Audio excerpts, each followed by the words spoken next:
Good morning. Hope you are doing well this morning. We are going to continue our series today on wisdom. And last week we covered the power of our words. And I thought it was a timely message that God led me to with the events of the week before. And how we need to be especially careful in times like this when the temperature is so high in our nation. Be careful with our words. Make sure we're using our words in a wise manner that brings people into a closer relationship with God. Today we're going to be covering another topic that is covered in depth in Proverbs, and it is diligence or working hard versus laziness. Now, let's be honest with you. I kind of had a hard time with this message, kind of not, because I understand the importance of working hard.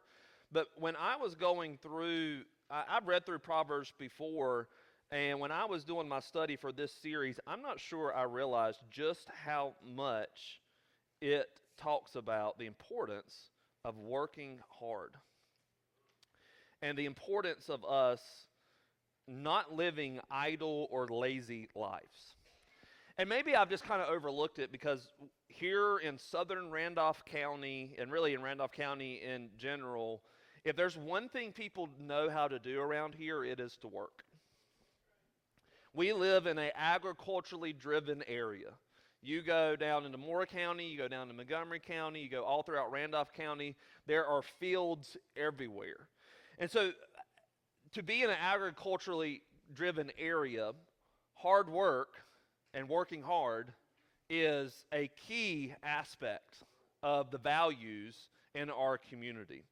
And so those were values that have been instilled in many of us from a young age. And while there might not be as many farmers nowadays, I think that is often playing out in a lot of our factories around here, Sapona, Toyota now, eventually the Jet place that's opening up in Greensboro, also some in Siler City, along with Energizer and those in Asheboro. I think because working hard is such a value in the community that I grew up in, it's something I value in other people. And because I value people who work hard, I cannot stand when people are lazy. And I worked with enough of those people at Food Lion that it drove me insane. There's specifically one that was that I worked with that would always come in late, would stay in the office or stay somewhere in the back when they're supposed to be on the front end helping us out, and then would try to leave early a lot of times. And they just would not do their job. And what I learned is that when there's one person not doing their job, it creates frustration for everyone else. It creates extra work for everyone else involved, and I'm sure that you have experienced that as well. That bothers me, but you know what really bothers me? When someone claims to be a Christian and is one of the laziest people in a workplace. When followers of God are some of the laziest people, it is just not good on so many levels. Number one, it's not a good witness to Jesus. It is, people are not going to want to follow Jesus if his followers are going to act like that, or not going to pull their own weight in the workplace, or are going to be lazy. But number two, I think about Jesus commanded us to love God, love others. You're not loving others when you're not pulling your weight. When you're not doing what you should be doing, it is not helpful to others. It's not loving. And ultimately, what we're going to talk about today is when we are lazy, it's not good for us. And so I think it matters to God how we work, and it should matter to us. And Proverbs has a lot to say about it. So I want to first cover these two definitions here. This is the contrast that Solomon, who wrote Proverbs, this is the contrast that he sets up. He uses the word diligent a lot and lazy. And so diligent means hardworking or showing care. It is someone who works hard. It is someone who does a really good job with their job. They hold up their end of the bargain. But lazy or laziness is someone who is unwilling to work, or they're at work and they neglect their duties, or they love making excuses. We throw the term lazy around a lot. And so I wanted to see exactly how Proverbs define that, and that's the definition that I could kind of come up with through my studies and my understanding of what Proverbs is saying. My iPad keeps turning off, so I got to figure out how to fix that. And so what we're going to see today is the contrast between the two and the benefits that come with diligence and the consequences that come with laziness. Now, before I get into that, one reason why I think this sermon is a little bit hard for me is because I think that we can define someone as lazy that might not be lazy. And so I want to make that very clear. I am not, when I talk about people not working, not willing to work, I am not talking about those who can't work due to some sort of disability or something of that nature. So I don't want you, if you feel like if you have a disability and you can't work, I don't want you to feel like that God is speaking against you or I am speaking against you. I'm not trying to, don't let the devil use it to shame you because of your disability. I want to make that clear from the get-go just so that we have that understanding. I'm not attacking you. But I am going to teach what the Bible teaches about diligence versus laziness. And Zach's going to have up there on his screen for the word diligence, he's going to have working hard because that's kind of where I was at, but I went on and put diligence on my screen, but they essentially mean the same thing. So let's first dive into Proverbs and talk about the rewards that come with this and the consequences that come with this. Diligence equals abundance, and laziness equals poverty. If you work hard, you're going to have an abundance of resources. And if you are lazy, you're going to be in poverty or be poor. And that comes from a few verses here. Proverbs 10:4 is the most apparent one. It says, lazy hands make for poverty, but diligent hands bring wealth. So lazy hands, the ones that are not willing to work or not willing to do anything, you're going to be poor. Poverty means poor. But diligent hands, hands that work hard, they are going to bring wealth. And if you go back to our sermon where we talked about finances and what Proverbs said about finances, wealth does not just mean money. Back then, wealth was all their resources, and they didn't really have money per se back then. And so this was all of the things that they owned that they could use for trading. So when I say resources and when I use the word abundance, you're going to have an abundance. It means that you're going to have your needs met and maybe even your wants if you have diligent hands. Now it's interesting here that Solomon is using hands because hands is what you do work with. That is the picture that he's wanting to put in our head of what we do work with. Proverbs 12:11 says this, those who work their land will have abundant food, but those who chase fantasies have no sense. So those who work their land will have abundant food. There we're talking about the resources, you're going to have what you need. But those who chase fantasies have no sense. Now that's interesting to me. I actually had this talking more about dreams and how we often will have dreams about what we want to do and then we never do it. But I save that for the next verse because I think that's what the next verse is talking about. And so after I thought more about what does it mean chasing fantasies, I think nowadays especially, we can live in this fantasy world. Flip on that TV and you're living in the world of NCIS or you're living in the world of whatever. Or playing video games or reading books. I mean, reading books is not necessarily a bad thing, but if you're constantly living in those books, that's not a good thing. We can live in this fantasy land where we're trying to escape reality and never work, and there are, unfortunately, people who live that way. And that's often how people really go off track in their life and can even go to the extreme on some things. But then Proverbs 14:23, it says, all hard work brings a profit, but mere talking leads only to poverty. This is where I was thinking, and we've all done this, I'm sure. I've done it in my house. You've done it, I'm sure, at yours, where we say, hey, here's what I'm going to do here. I'm going to do this, this, and this, and this. That's talk. But then we never do it. We never start the work. And even when I work sometimes, especially now where I don't have like a set schedule, I'll say in the morning, I'm going to get this, and this done. But then here I am 3 hours later and I've got nothing done. And so we have to make sure that we are working hard in our life and not just talking, coming up with these plans that never get done. Going back to the definition of laziness, one of the definitions is they make excuses. We can talk the talk, but then we make excuses on why it doesn't get done. And you probably have hired contractors like that. You probably have come across workers like that. That's going to lead to poverty, according to what Solomon says here. And so essentially what Solomon is reminding us in Proverbs, and specifically in these 3 verses, is this is just how life works. I don't think it's that God causes those who are lazy to be poor or causes those who work hard to have an abundance. I think that this is just how the world works. Another way of saying that is you reap what you sow. So if you reap laziness, you're not going to have anything. If you reap hard work, then you're going to have what you need. You might not have everything you want, and when we hear the word abundant, we think about overflowing wealth. Sometimes that can be worse than having nothing. And so when I say abundance, I mean your needs are going to be met. And I think Solomon telling us this, that this is just how the world works, that makes sense to us in this room. But you know who it often doesn't make sense to? Those who are lazy.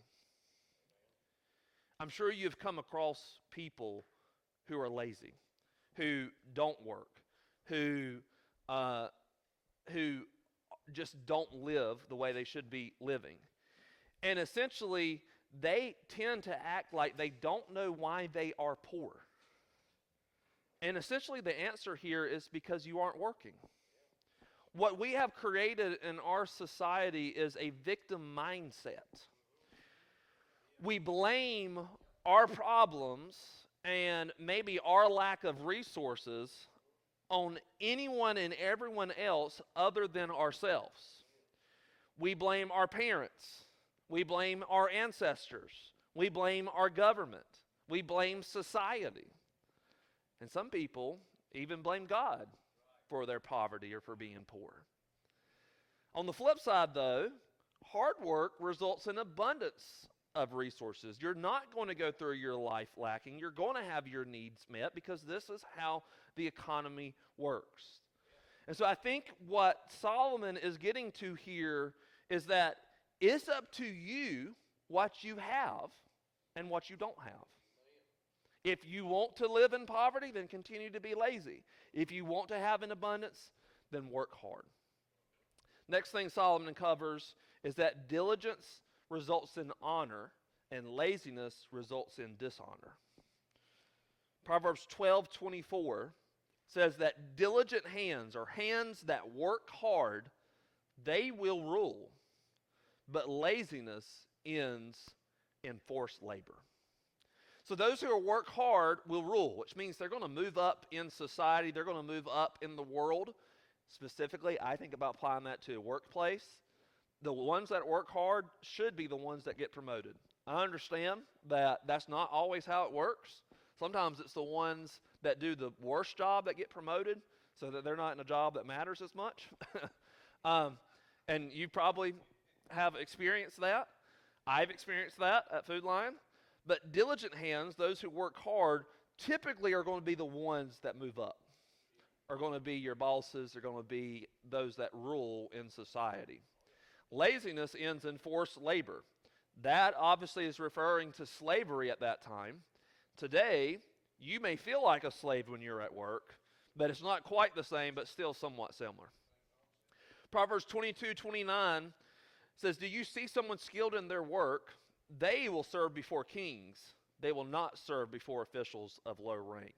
Once again, communicating that they're going to be in honored positions serving before the kings, where those that are lazy are going to serve before officials of low rank. And then Proverbs 10:26, "As vinegar to the teeth," so it degrades the teeth, "and smoke to the eyes," you don't want smoke in your eyes, so are sluggards to those who send them. And we're going to cover sluggards here in a little bit, but sluggards is referring to lazy people. And this is one of Solomon's favorite words to use for lazy people. And it says that basically someone who is lazy, they dishonor those that they work for. They dishonor those who sent them. This would be like maybe if you work at a job where they have to send you out to other locations, they're not going to want to send you because they're embarrassed by your work. Or maybe they're embarrassed to have you employed at their place. And so they cut your hours or they end up letting you go. They bring dishonor to their bosses, and it brings dishonor to you. I don't think anyone looks at a lazy person and says, I want to be just like that. But if you work hard, if you're diligent in your work, it'll result in honor. The third thing that Proverbs really covers regarding diligence versus laziness is that diligence results in satisfaction and laziness results in frustration. Laziness results in frustration because of in two ways. First, it's frustrating because they don't get what they want. Proverbs 13:4 says, a sluggard's appetite, so a lazy person's appetite, is never filled, but the desires of the diligent are fully satisfied. Proverbs 21:25, the craving of a sluggard will be the death of him because his hands refuse to work. So Solomon explains it here that, hey, the sluggard, the lazy person, they're always going to be wanting more. They're always going to want more resources. They're always going to want more of this, more of that. And why are they always wanting more? It's because they're not working to get more. So they never will have more. And he even says here, the craving of a sluggard will eventually be the death of them. I don't know if talking about a literal death, but I think that when we constantly have this craving for more and we're not taking the steps to accomplish that, I do think it creates this longing in our heart that can cause us to do some things that we normally wouldn't do. Example of this, in the New Testament, I'm not using this verse today, but I did come across it in my studies. Paul says to stop stealing. That basically they're stealing because they're poor, because they don't have. And Paul says, stop stealing and go to work. Like, it can cost you when you are constantly wanting more. It can cost you to do things that you normally wouldn't do, like steal, to get what you want rather than working hard to get what you want. And obviously, in our country, if you steal, you're going to get charged if you get caught. And that results in, I don't want to say death, but you are inviting chaos into your life. And it can eventually result in a death or maybe something spiritual, maybe something more than that. But it's also frustrating. So the first way it's frustrating is because you never get filled. The second way that laziness is frustrating is because it creates obstacles in your way. Here's what it says in Proverbs 15:19. The way of the sluggard is blocked with thorns, but the path of the upright is a highway. So in other words, a lazy person's life is full of obstacles, full of things that they have to overcome, and that's frustrating. If you're constantly having to overcome one thing after another, after another, after another, that gets frustrating over time. And specifically what I think this is hinting at here is kind of what we talked about in our sermon on finances. The obstacles in their path are some of the problems of their own making. They choose, instead of working hard and making money, they choose to go into debt and then have to pay all this extra money in interest, and it just creates more obstacles to building long-term wealth, and so they never can rise above that. That's one of the examples of the obstacles that can be put in your place because you're lazy. On the flip side, though, diligence works in satisfaction. Why? Because number one, the path isn't harder than it needs to be, and because number two, they're getting what they want because they are working to get it. And ultimately, when talking about working hard, how it results in satisfaction, I think that gets to the heart of the matter here. We were created to work. As human beings, we were created to work. And I think if you don't work, you're always going to have something missing in your life.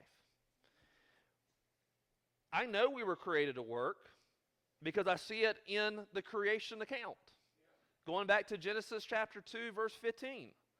The Lord God took the man, put him in the Garden of Eden to work it and to take care of it. He created us to work.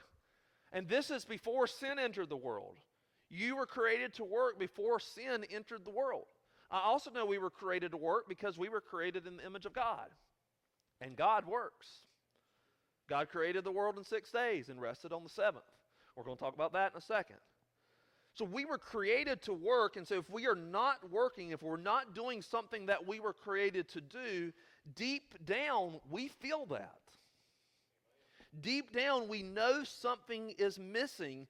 And you know I love looking at like modern day studies, science, facts, psychology, because if you look at the studies that are done today, it confirms what was written thousands of years ago. So this is saying here, the studies that have been done, they found that long-term unemployment significantly increases rates of depression, anxiety, and loss of self-esteem. Why is that? Because they're missing part of what they were created to do. People without meaningful work are 2 to 3 times more likely to struggle with mental health issues because they're missing something they were created to do. And I've seen this in people that I've talked with, and you probably have as well. And so I've come across people who are struggling with their mental health on very high levels. And one of the things I look at is, do you have a purpose in life? Not always that your job is your purpose. I think we have greater purposes than that, like being a mom or dad. But do you have a purpose? Are you doing something with your life that's making an impact in the lives of other people? And so my first advice is, if you can get a job, then get a job. Because I think that when you are using your time in a way to make a meaningful impact that you can see, it makes a difference. And if you can't get a job, then do something with your life that makes an impact. Use your time in such a way that you know that you are making a positive difference in the world. So that looks different for everyone. Could be a stay-at-home mom or dad. It could be that you volunteer your time to some type of community service.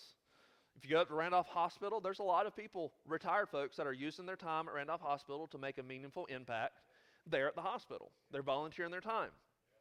Or maybe if you can't get out and do something, then maybe you can make things at home.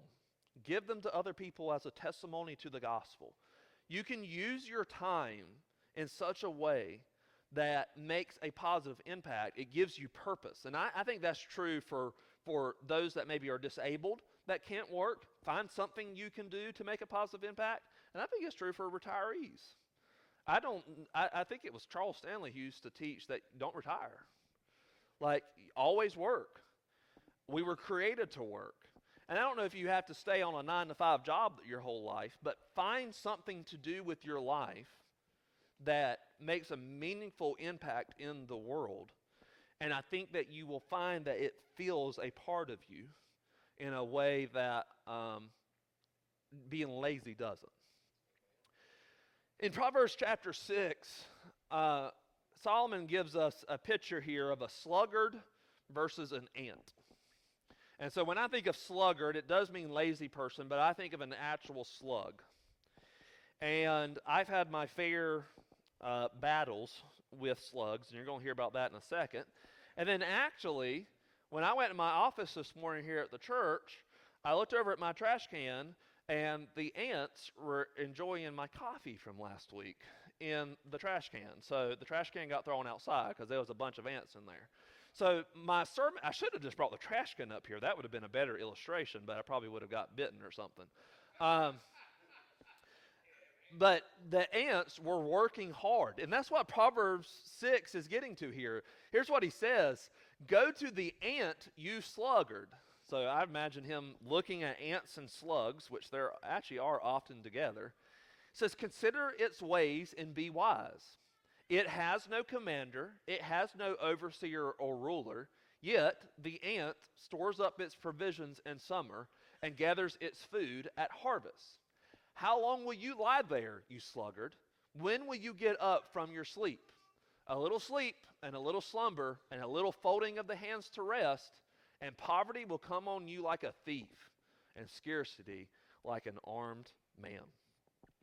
So he's Elijah right now will often want me to go outside with him, and we got to flip every rock that I use as like our landscaping border over, because he wants to see what's underneath there.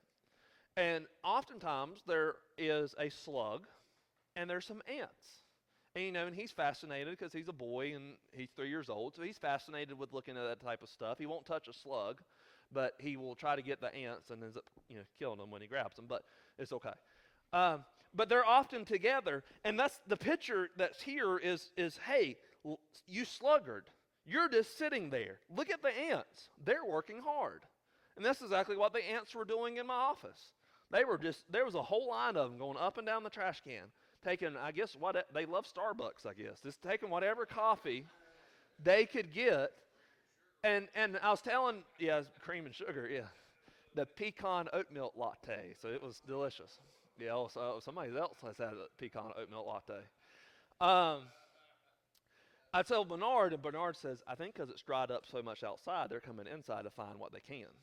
And that's probably true. We've not had hardly any rain, so they're traveling inside. They're trying to store up food for the winter that is coming. They're working hard. In fact, they say the ants can carry up to 50 times their body weight. And if you think about it, but every time you come across ants, they are working. They are doing something. I know out here behind back, we have horrible fire ants around here, but out here up back, you could just see a line of ants marching across the pavement out here, working hard. Ants work. Slugs, I very rarely see them doing anything.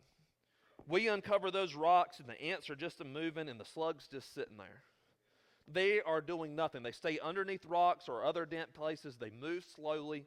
And I have unfortunately found out in the last year that slugs eat plants, leaves, I think even roots some. They eat fruits, they eat vegetables, and fungi.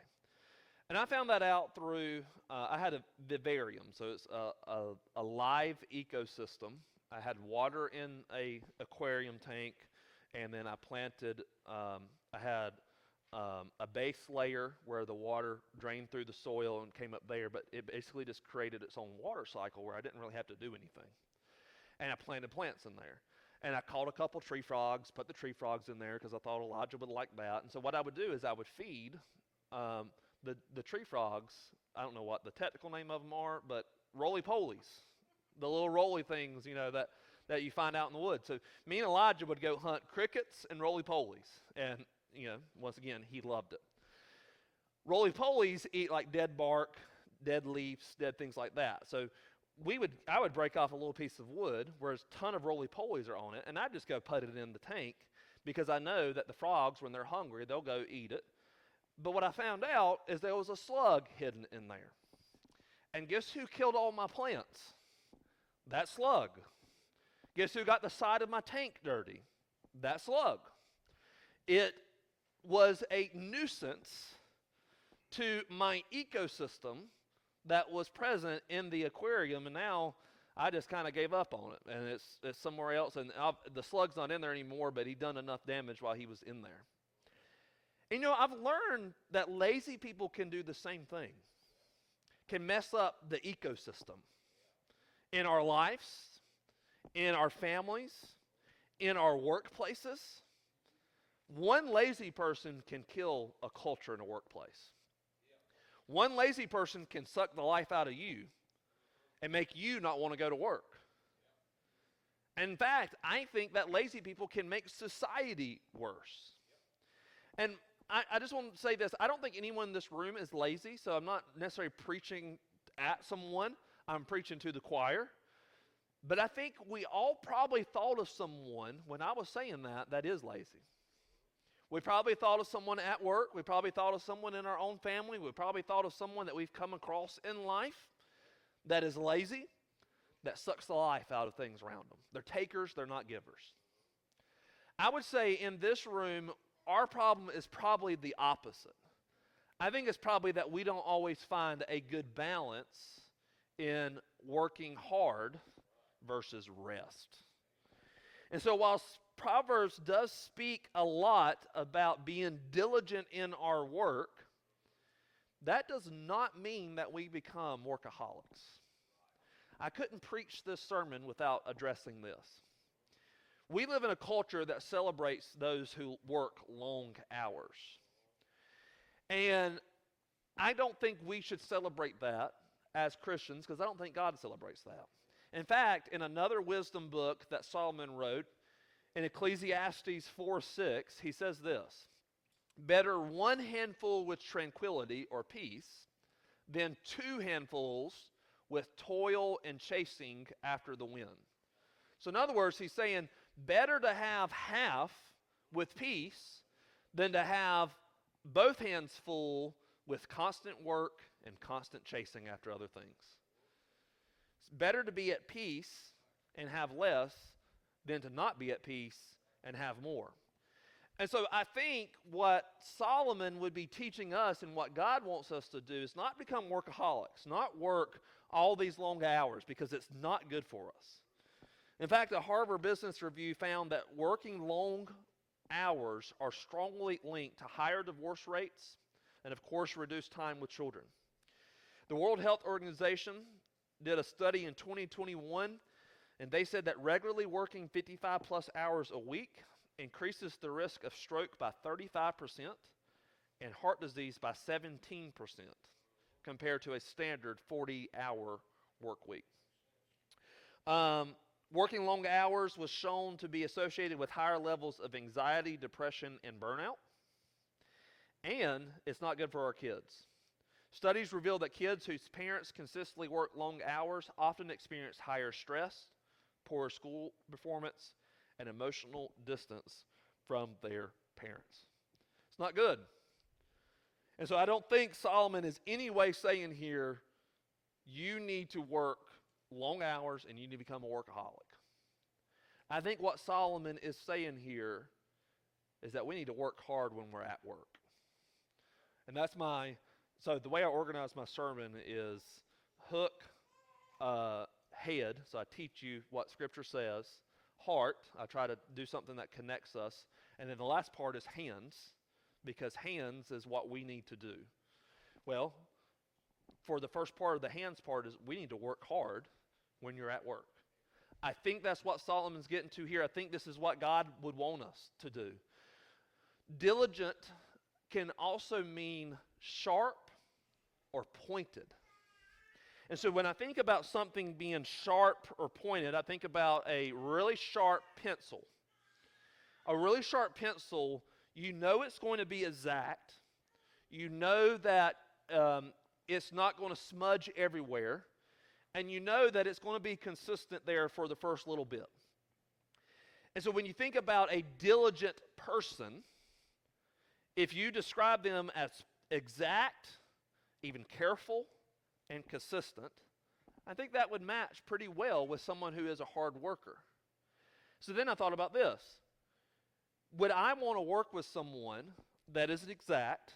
In other words, I know what they're going to do and they're going to do a good job with it. They're careful and they're consistent. You know what you're going to get out of them every day.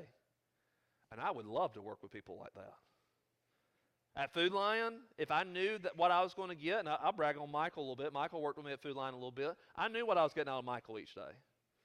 Michael was going to be there. He was going to do his job. He wasn't going to complain. If you ask him, one of the things we had problems with was getting people to get carts in.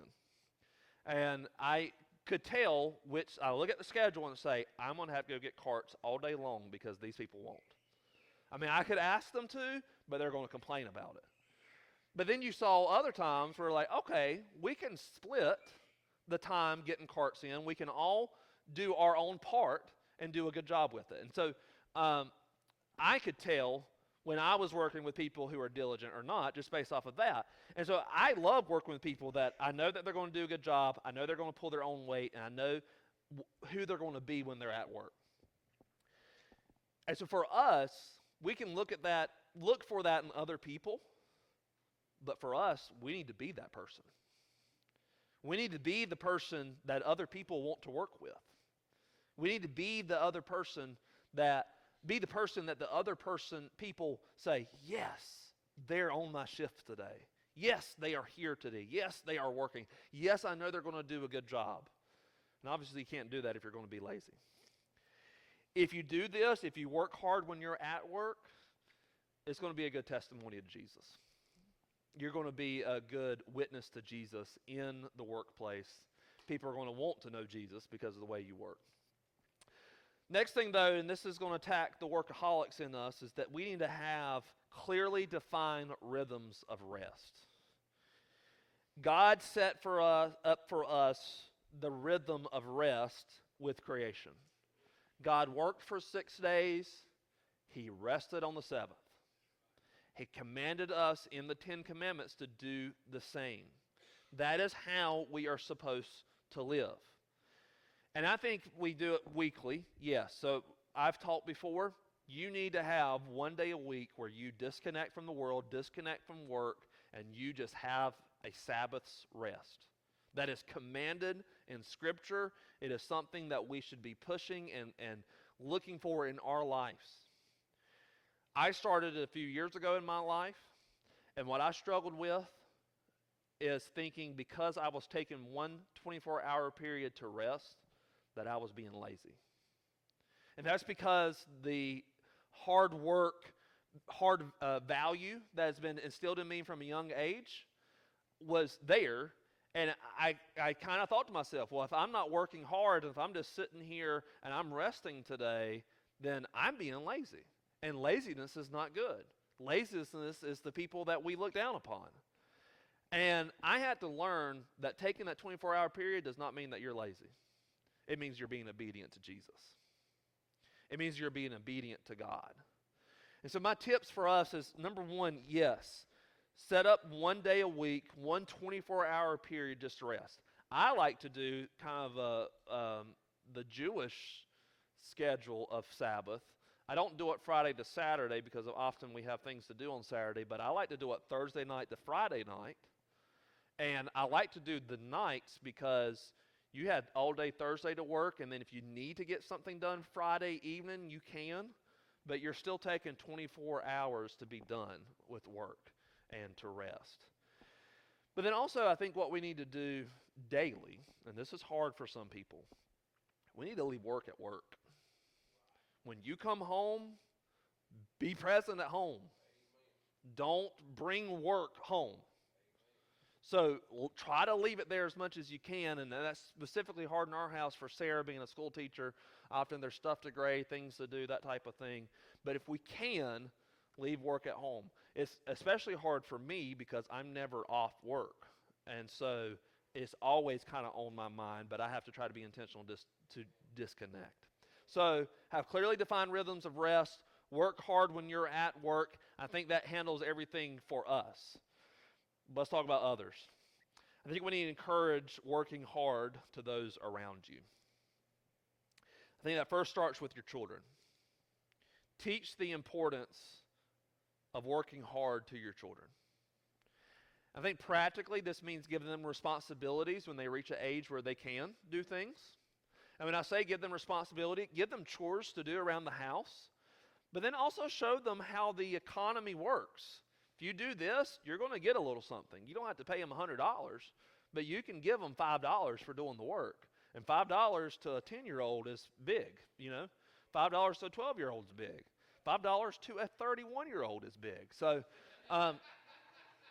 but practically give them responsibilities and then something to do and reward them for doing that. I think it teaches the way that the world works. And then also, I think what we all should be doing as parents is modeling what that work looks like. Modeling what working hard looks like, modeling for them the rhythms of rest that we should have in our life. and model for them the way they should live and work when they become older. This is going to make some Asheboro High School people mad, but at Food Lion, we would often hire people from both Asheboro City Schools and from Southwest Randolph area. And we'd hire some from Randomman too. But because of the cultural values, the work, how hard work has been instilled in this area, about every time you could tell who was from Asheville City and who was from Southwest. Because the Southwest ones would come in there and do their job, often get promoted and work hard. Country people.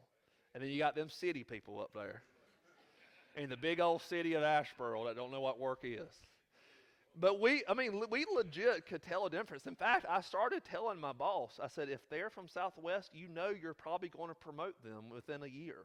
And sure enough, that happened more times than not. Now, of course, we had some good Asheville City folks, but I think because it was taught by our parents and modeled for us in this area in such a way because of the agriculturally driven area we're in, it translated even to a place like Food Lion.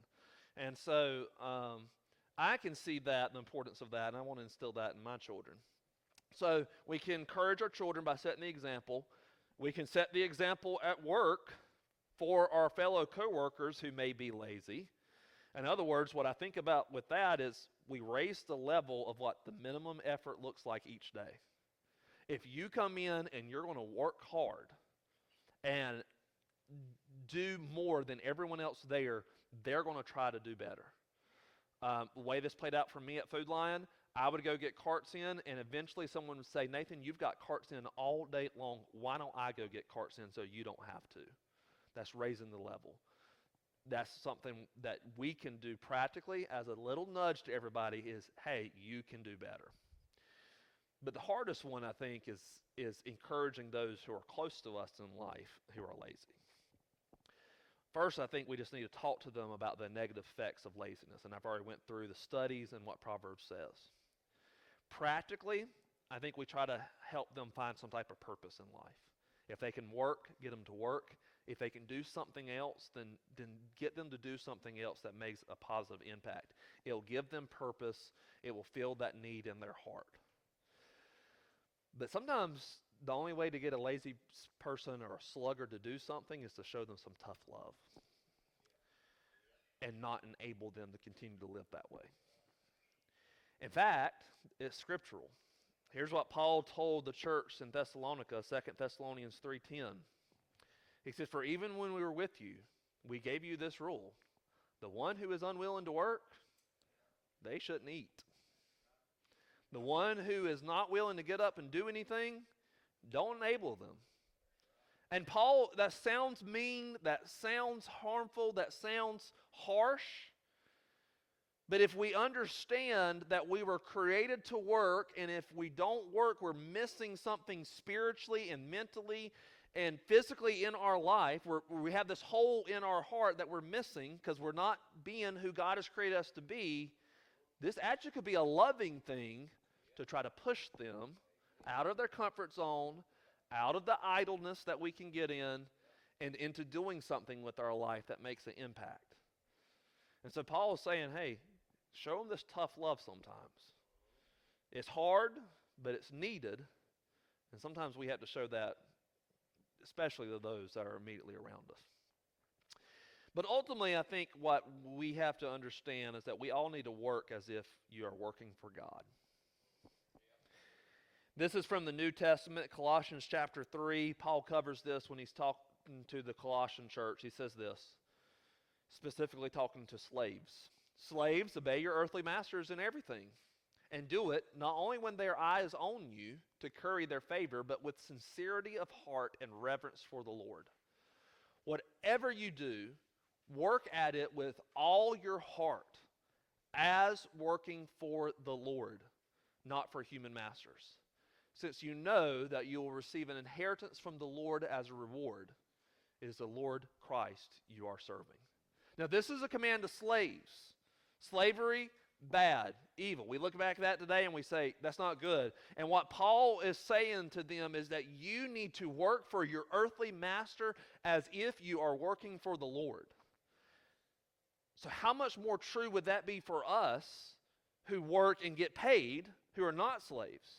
We need to work in our workplaces as if we are working for the Lord. And if you look at it as, I'm not working for Food Lion, I'm not working for the school system, I'm not working for this, I'm working for God. Are you not going to do a better job? Are you not going to take your job more seriously than you would if you were just working for a local company? I think I would. I think I do. My W-2 might say Cornerstone Church, but I work for the Lord. Your W-2 might say whatever your job is, but you work for the Lord. And so Paul, before that, and this is the way I'm just going to tie everything together in Colossians 3:17. Paul says, whatever you do, whether in word or deed, do it all in the name of the Lord Jesus, giving thanks to God the Father through him. You can glorify God with your work. It's interesting, the last song they sang was gratitude, and God led me to say all that before gratitude. That was not planned. But talking about blessing the Lord, one way we can bless the Lord is through worship in song. But another way to bless the Lord is through worship with our work. By doing a good job with our work. By being diligent workers. Whatever we're doing, wherever we are at. So we need to strive to do that. To bring glory to God, bring other people to him. And ultimately, to make this world a better place. And so I told you a few weeks ago, when we don't do a song to end, it's because I want the response not to be up here at the altar, not here in church. I want the response to be out there.